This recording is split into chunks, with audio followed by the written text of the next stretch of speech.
markets. We have Abhijit, who writes to us from Baroda, and he has 150 shares of Tata Steel at 480 rupees. He wants to know whether he should hold or exit the stock. Naresh, what would you advise him to do? He's sitting on quite a bit of losses.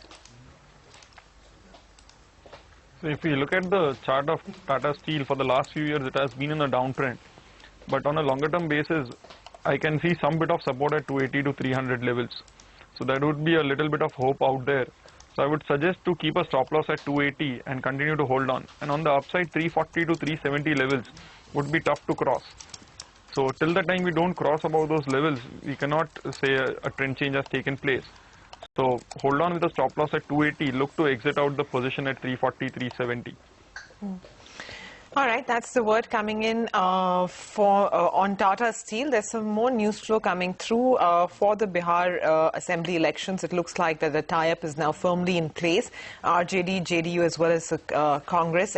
Already people were saying that perhaps this is inevitable, and now a confirmation of the same. There's some more, stocks which are under a bit of pressure. So you might want to pull up something like a Hexaware or Mastech even. So something from the IT space. You're seeing sudden accelerated falls over there. So these two stocks themselves have lost, something like Mastech has lost about 1.5% in the last few minutes. Even Hexaware about the same. And ABG Shipyard, although the stock still continues to trade in the green, but in the last few minutes it has lost about 4% odd. So you've seen that stock coming off that spike. But our next caller is with us already. Pankaj has called in from Ketal in Haryana. Hi. Hi, ma'am. Hi. How can we help you? Ma'am, last 2 years, I have invested in 3 mutual funds. Okay. 1,000 Reliance Equity Opportunity Fund, 1,000 in ICI Foxed Blue Chip Fund. Okay. 1,000 invest ICI Reliance Equity Opportunity Fund. हाँ वो तो हो गया. Then ICICI Focus Blue Chip. ICI. Okay, never mind. HDFC 200 Fund. Okay, HDFC Top 200. All right. And now, what are you looking for? I have 2,000 more investment per month. Okay. So I have choose a select mid cap, Sundaram select mid cap, and 1,000 and I am invested Reliance Equity Opportunity Fund. Okay.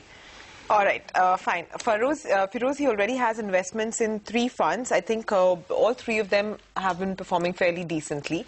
He wants to put another 2,000 rupees in. So should it be one of these, or should it be the fund which he has outlined, which is, I think, the Sundaram Select Mid Cap Fund? So I think he predominantly has large cap funds in his portfolio, except the Reliance Equity Opportunities, which is a diversified portfolio. I think Sundaram Select Mid Cap has done well, but I would still prefer him, Pankaj. I think you should add on to 2 of your schemes, 1,000 rupees each, rather than adding a 4th scheme, because if you cumulatively are going to invest 5,000 rupees, 3 schemes will do the job for you.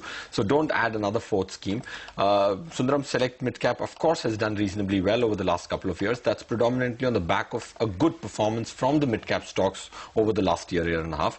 But I think Reliance Equity Opportunities topping up 1,000 rupees and topping up another 1,000 rupees in ICICI Focus Blue Chip.